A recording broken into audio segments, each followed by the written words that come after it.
मुंबई में बस का सफर और लोकल का सफर करते करते हमने अपनी स्ट्रीट फूड जर्नी में एक्सप्लोर किया फराली मिसल, खरवस, पाव भाजी, कॉर्न रोल, चॉकलेट वॉफल और भी बहुत कुछ।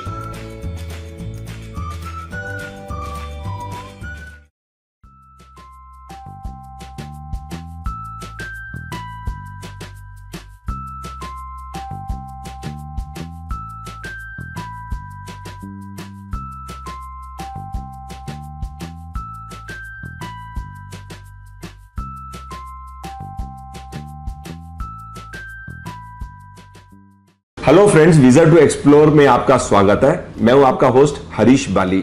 मुंबई स्ट्रीट फूड की जर्नी में मिसल पाव से करने वाला हूं। इनफैक्ट मैं यहां पंचीकर आहार पहुंच चुका हूं, गिरगांव चर्च के सामने। यहां आने के बाद मेन्यू कार्ड में देख रहा था और मैंने यहां एडवाइस ली कि मेरे को मिसल पाव में अलग अलग वेराइटीज़ हैं, क्या खानी चाहिए।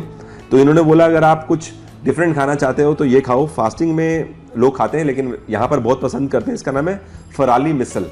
तो इंतज़ार कर रहा हूँ मैं फराली मिसल आने का, फिर उसके बाद देखता हूँ कि यहाँ मैं कुछ और ट्राई करूँगा या I go to some other place. Thank you.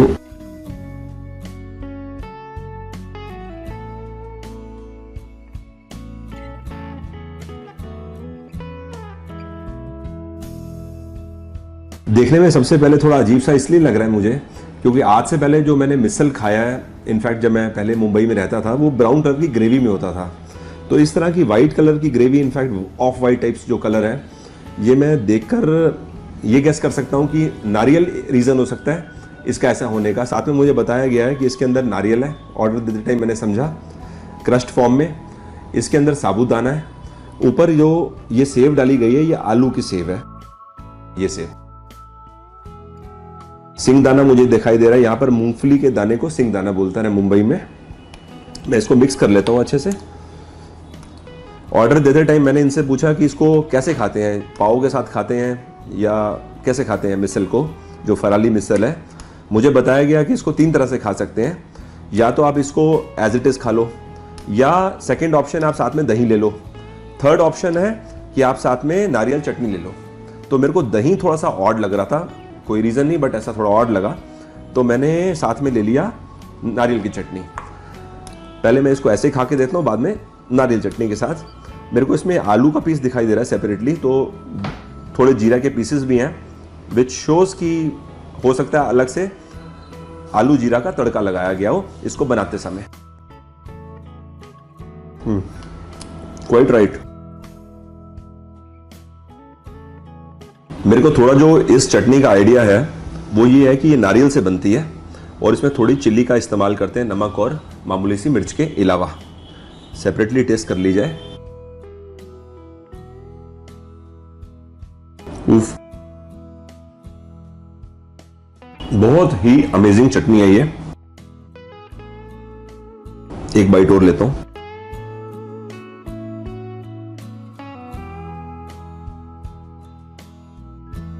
Crush नारियल और चिल्ली के अलावा इस चटनी के अंदर सिंगदाना पिसा हुआ फॉर्म में है, जो बहुत ही बेहतरीन फ्लेवर दे रहा है। इनफैक्ट अब मैं रियलाइज कर रहा हूं कि जो मेरे को इन्होंने बताया कि लोग चटनी के साथ भी इसको खाते हैं, वो क्या वैल्यू ऐड करेगा अगर मैं इसको इसके अंदर मिक्स करके खाऊंगा।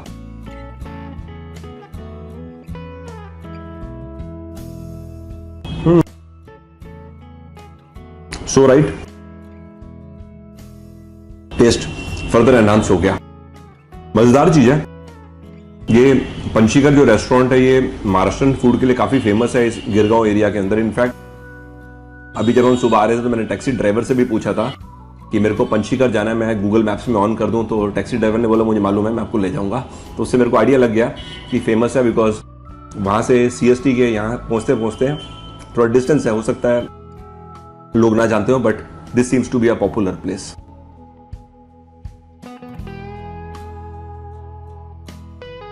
मैं अपने मोबाइल पे चेक कर रहा था टू डू एक्टिविटी लिस्ट, तो मुझे ध्यान में आ गया कि मैंने वहाँ एक कमेंट नोट किया था अपनी गूगल ड्राइव के अंदर।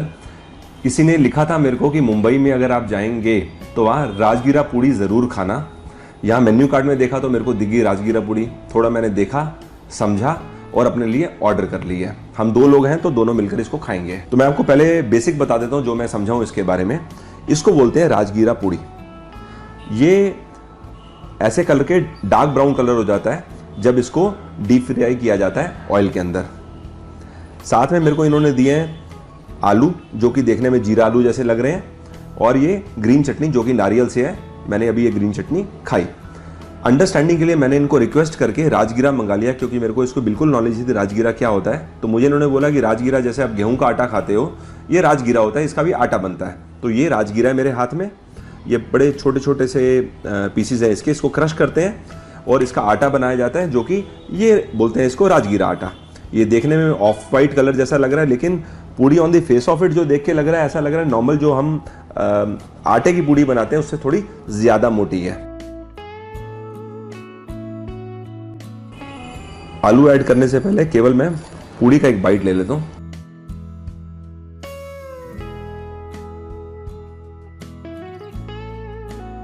इंटरेस्टिंग है। मुझे बताया गया कि ये फास्टिंग की तरफ के समय पे लोग काफी पसंद करते हैं, वैसे भी खाते हैं लेकिन फास्टिंग में कुछ ज्यादा। इस ग्रीन चटनी का तो मैं फैन हो गया हूं। नारियल चटनी तो हम सब एक्सपेक्ट करते ही हैं, लेकिन वो जो सिंगदाना को यानी मूंगफली को क्रश करके डाला है ना, वो इस चटनी में रियल लेवल पे मैजिक कर रहा है। इनफैक्ट मेरे को सही में मन हो रहा है कि मैं इसके 4-5 चम्मच खा लूँ चटनी के, जैसे हम कुछ सब्जी खाते हैं उस लेवल पे मैं चटनी को एंजॉय कर रहा हूँ। चीज़ ही मज़ेदार है। अब मैं राजगीरा पूड़ी के बारे में ये बोल सकता हूँ कि आज मैंने पहली बार खाई है, तो मुझे शायद 4-5 बार खाना पड़ेगा इस टेस्ट को डेवलप करने के लिए, क्योंकि एक चीज़ है जो आप पहली बार खा रहे हो तो समय तो लगता है उसको रेगुलर टेस्ट बनाने के लिए, but on the face of it first time के तौर पे ऑब्वियसली मैं एंजॉय कर रहा हूँ। अगेन आई एम रिपीटिंग, इसका मैजिक है चटनी का। जीरा आलू, प्लेन जीरा आलू है, मतलब इसके अंदर मसाला बहुत ही लाइट लेवल पे है, तो this is a good combination, जीरा आलू चटनी इस तरह की पूड़ी के साथ।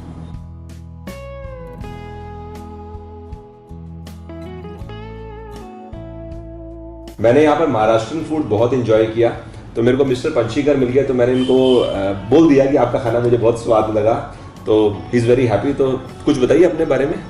ये हमारा ये जो ब्रांड है पंचीकर, ये सिर्फ सिंस 1921 से है हमारा ब्रांड, और मैं जो हूँ 3rd जनरेशन से हूँ, और हमारे मुंबई में 4 आउटलेट्स है, और we serve only Maharashtrian food, और हमारे पास सिर्फ महाराष्ट्रियन फूड खाने के लिए ही लोग आते हैं। Very nice sir, thank you. Thank you, अच्छा लगा, मतलब I really enjoyed it. Thank you.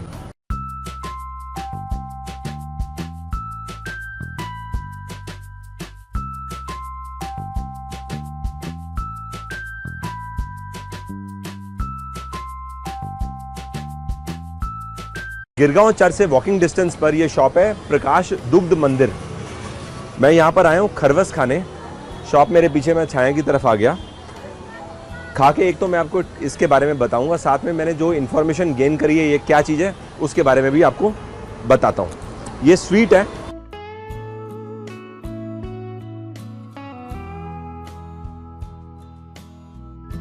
तो ये मिठाई, लेकिन नॉर्मली जिस लेवल की स्वीटनेस किसी भी मिठाई में होती है उससे कम है, पनीर से कम सॉफ्ट है।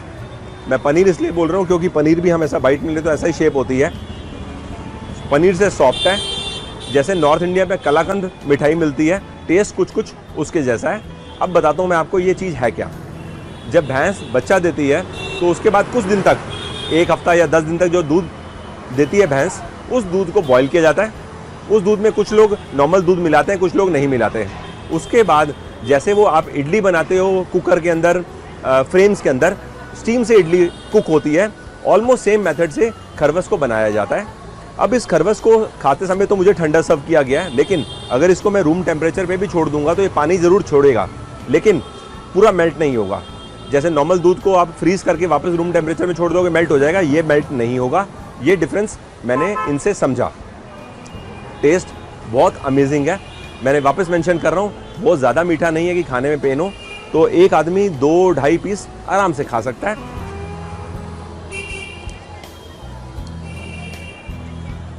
इसका मैं आपको थोड़ा क्लोजअप लुक दिखाता हूँ कि कट करने के बाद कैसा दिख रहा है। इसमें थोड़ा सा ऊपर इन्होंने केसर डाला है जिससे इस तरह का ऑरेंज रंग दिख रहा है।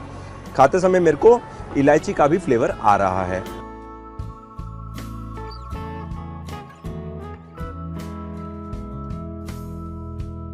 आजकल के टाइम में जैसे हम कोई मिठाई का पीस खाते हैं, शादियों में मिठाई आती है या दिवाली के समय, तो हम एक पीस से ज़्यादा नहीं ले पाते, ऐसा मैंने देखा है। मैं भी फर्स्ट पीस में बस कर देता हूँ, लेकिन यहाँ पर पहले मैंने आधा पीस लिया, अब मैं सेकंड पीस खा रहा हूँ और थर्ड भी खाऊंगा। मेरे को इतना टेस्टी लग रहा है, इतना अमेजिंग लग रहा है। सबसे मेन बात ये है सॉफ्टनेस और मीठा कम होना अमेजिंग है। साथ में मिल्क बेस्ड चीज़ है तो मज़ा आ ही रहा है।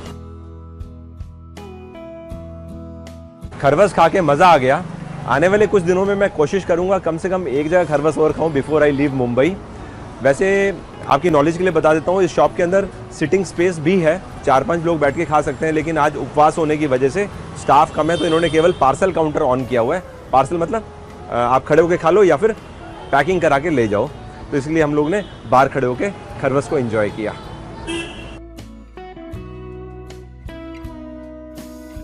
ये साबूदाना से बनाई हुई साबूदाना वड़ा है। वो महाराष्ट्रीयन आइटम है और गुजराती लोग को भी ज़्यादा पसंद है। उपवास के दिन खाई जाती है, लेकिन उपवास नहीं करते वो लोग ज़्यादा देखते हैं कि कभी ये बनते हैं वो दुकान में, हम लोग जाके खाए।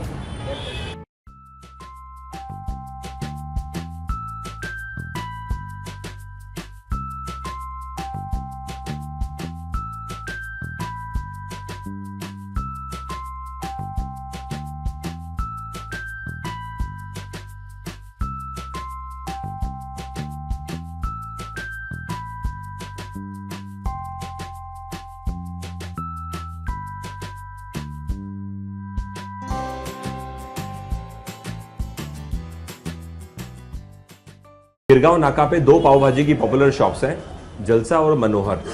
जो जलसा है ये पनीर भुर्जी के लिए और पाव भाजी दोनों चीज़ों के लिए पॉपुलर है।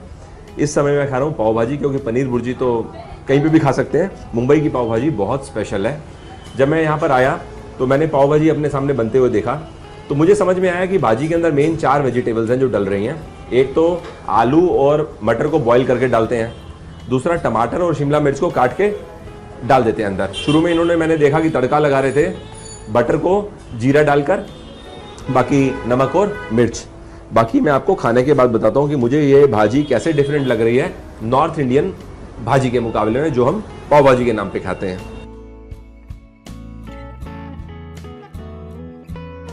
सबसे हैरानगी की बात जो है खाने से पहले मैं आपको बताना चाहता हूँ कि अपने घर में हम कितनी भी कोशिश कर लें इस तरह की भाजी नहीं बन पाती। उसका प्राइमरी रीज़न जो मैं समझाऊं वो ये है कि मैक्सिमम घरों में भाजी बनती है कढ़ाई के अंदर। एक्चुअल ऑथेंटिक टेस्ट लेने के लिए इसको बड़े से तवे में ही बनाया जाता है जो इतना मोटा थिक होता है, जिसमें हीट हर तरफ से आती है।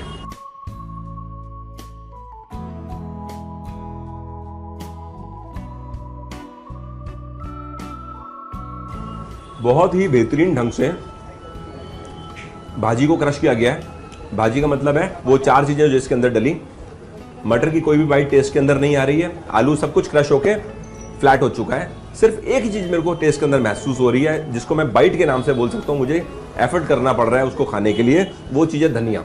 अब धनिया को एफर्ट करके तो नहीं बोलना चाहिए क्योंकि धनिया तो एफर्ट के नाम पे गलत है, लेकिन हल्का सा जो मेरे को महसूस हो रहा है वो धनिया की बाइट महसूस हो रही है। बाकी सब कुछ अंदर डिसॉल्व हो चुका है।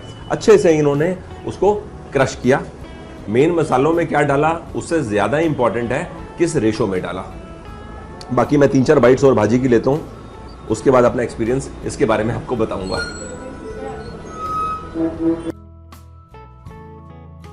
एक काम इन्होंने अच्छा किया कि भाजी तैयार हो जाने के बाद ऊपर से बटर नहीं डाला। यहाँ पर बटर को बोलते हैं मस्का।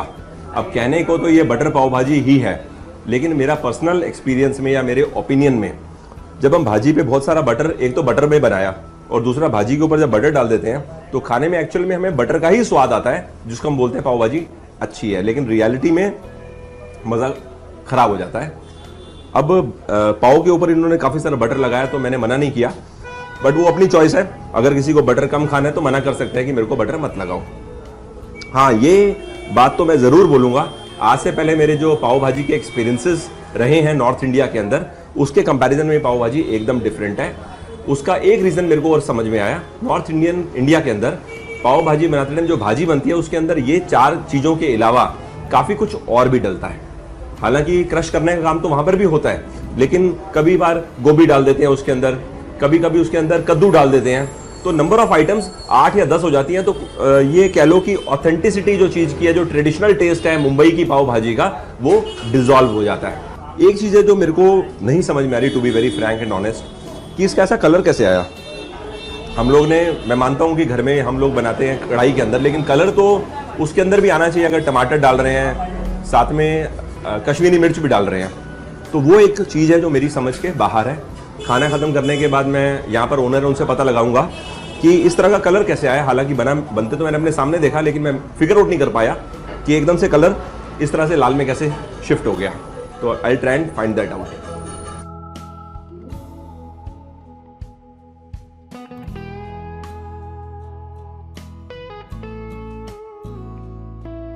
हमें 28 साल बीत चुके हैं पाव भाजी बनाते हुए, और इधर जो कुछ बन रहा है वो सब नेचुरली बन रहा है।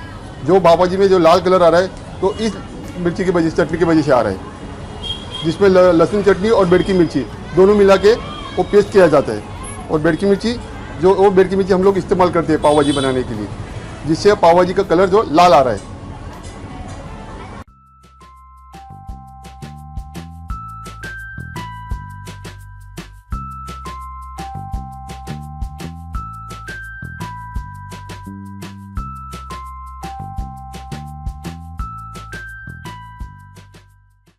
दादर वेस्ट के अंदर फरसान की बहुत सारी शॉप्स हैं। मेरे को किसी ने बोला कि आप कॉर्न रोल खाना दादर सूरती फरसान में जाकर। स्टेशन से ये जगह हार्डली 200 मीटर के डिस्टेंस पर है। इस समय मेरे सामने कॉर्न रोल है, एकदम से जो हाथ में पकड़ के मेरे को एक ब्रेड रोल का फील दे रहा है, लेकिन बताया गया है कि इसके अंदर कॉर्न है, इसके लिए इसका नाम है कॉर्न रोल। हिंदी में कह सकते हैं मकई का रोल। साथ में 2 तरह की चटनी है, मीठी और ग्रीन चटनी। ये बाहर जो इतना सब दिख रहा है, ये मुझे ऐसा लग रहा है देखकर कि ये सेवइयां हैं जो रोल के बाहर हैं। बहुत ही बेहतरीन प्रिपरेशन है। इसको मैं जरा ब्रेक कर लेता हूं आपको क्लोजअप व्यू दिखाने के लिए। ये देखिए आप कितनी कॉर्न हैवीली लोडेड है इसके अंदर। तो समझ में ये आ रहा है कि कॉर्न का मसाला बनाया, बाहर उसको आलू से कवरिंग दी, ऐसा सेवइयां लगाई और डीप फ्राई कर दिया। लेकिन सोचने की बात थोड़ी सी ये है कि ऐसा शेप कैसे ले लिया आलू की। नॉर्मली आलू को जब डीप फ्राई करेंगे इस तरह से बॉईल करके, तो वो फट जाएगा। उसके लिए आमतौर पे घर में जैसे ब्रेड रोल बनाते हैं, थोड़ी ब्रेड को मैश करके डाल देते हैं, या हो सकता है इसमें मेरे को ब्रेड की फील तो फर्स्ट बाइट में नहीं आई, तो देयर इज अ चांस कि यहाँ पर अरारोट डाला हो उसको शेप देने के लिए, आलू के अंदर मिक्स किया हो। ये मेरा गेस है, बट मुझे लगता है ये रीजन हो सकता है क्योंकि ब्रेड मेरे को फील में नहीं आ रही है। मकई को बॉईल करके बहुत माइल्ड मसाला इस्तेमाल किया गया है। फिलिंग हैवी है मकई की, तो ये पूरी तरह से मकई का टेस्ट दे रहा है।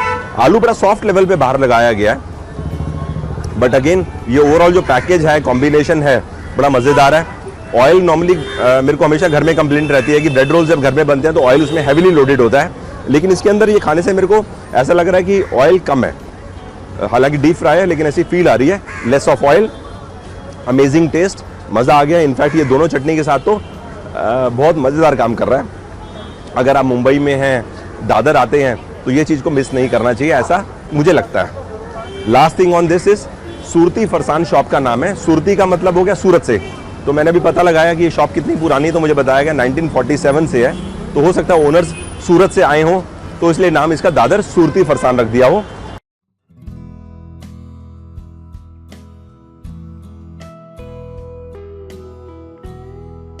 हम सौराष्ट्र से आए 1947 में। ये हमारा फैमिली बिजनेस है।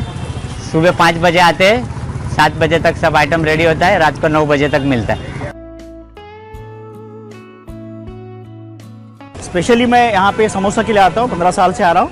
क्यों आ रहा हूँ? बिकॉज पोटैटो और इसकी मसाला की जो प्रिपरेशन है, one of the best of Mumbai.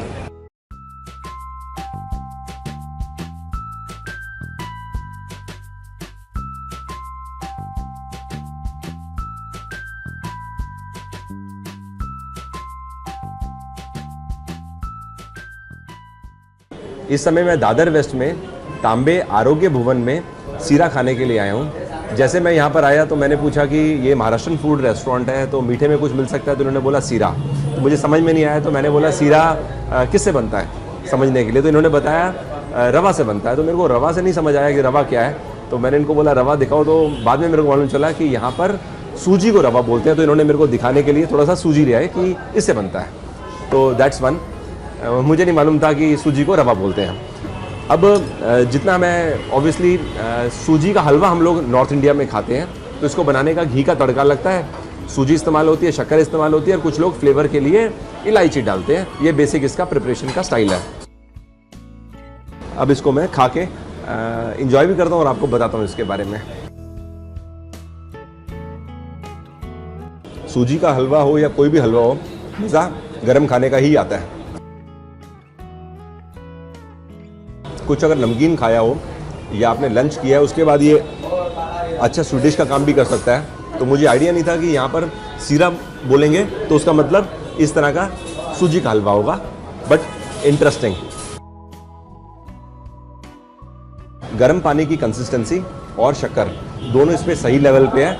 मैं ये सीरा को एंजॉय कर रहा हूँ। मैंने भी पता लगाया ये रेस्टोरेंट कम से कम 60 से 70 साल पुराना है। यहाँ पर काफ़ी कुछ और भी अवेलेबल है जो यहाँ लिखा हुआ है। गुड, मेरे को ऐसा लग रहा है मैं किसी ट्रेडिशनल रेस्टोरेंट के अंदर आकर महाराष्ट्रन फूड एंजॉय कर रहा हूँ। मज़ा आ रहा है मुझे।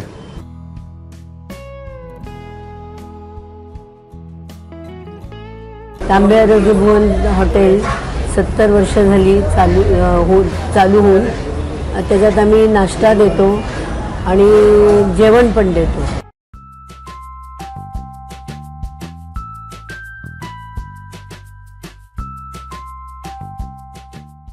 कुछ देर से मैं माटुंगा ईस्ट का सर्कल राउंड कर रहा था देखने के लिए कि यहाँ पर साउथ इंडियन फूड के अलावा क्या है। तो मेरे को एक शॉप दिखाई दी है, बेल्जियन वैफल। आई थिंक इसको प्रोनाउंस वॉफल करते हैं। तो अंदर चलकर मैं देखता हूँ क्या क्या वैरायटीज़ हैं और उसके बाद I try a waffle here.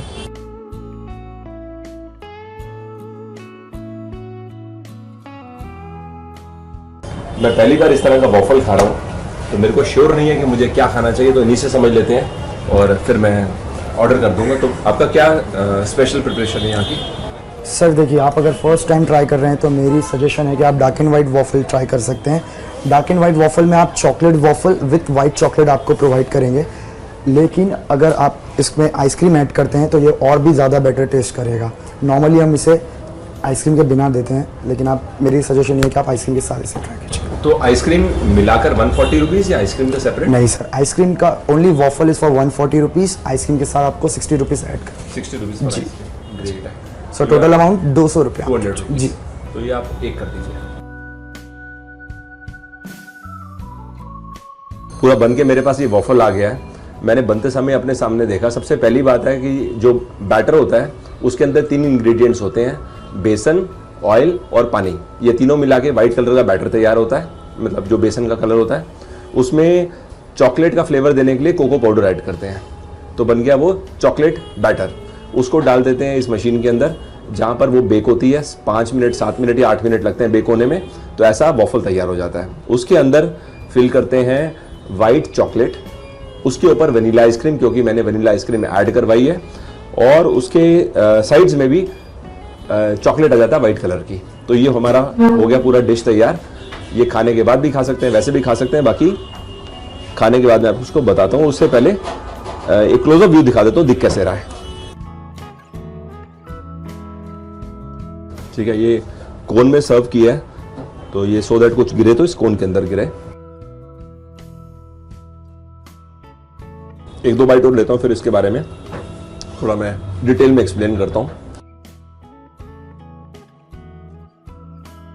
पहली बात, जो वॉफल का बेस है वो क्रंची है, खाने में मज़ा आ रहा है। दूसरी बात, आइसक्रीम और चॉकलेट को जो मिक्स किया वो एक अमेजिंग फ्लेवर दे रहा है। वैसे भी मेरी फेवरेट आइसक्रीम वनीला ही है, हालांकि वनीला के साथ मैं टूटी फ्रूटी भी पसंद करता हूँ, लेकिन मैं सोच रहा था अगर इसमें वनीला ना होकर टूटी फ्रूटी होता तो कैसा टेस्ट आता। But anyways I like vanilla also.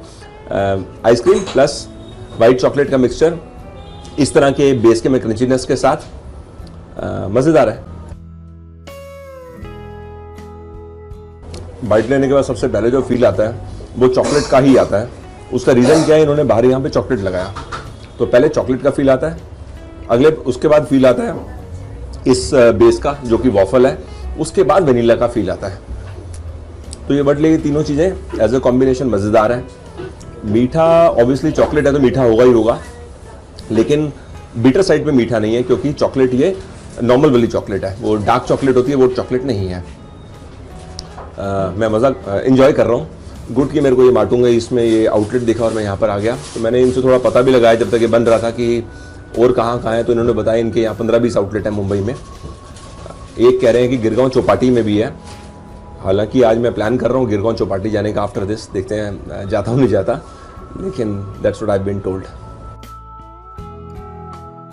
Good experience overall.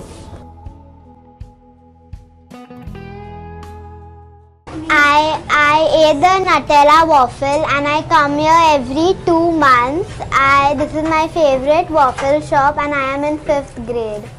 Cool. So nice of you. Thank you.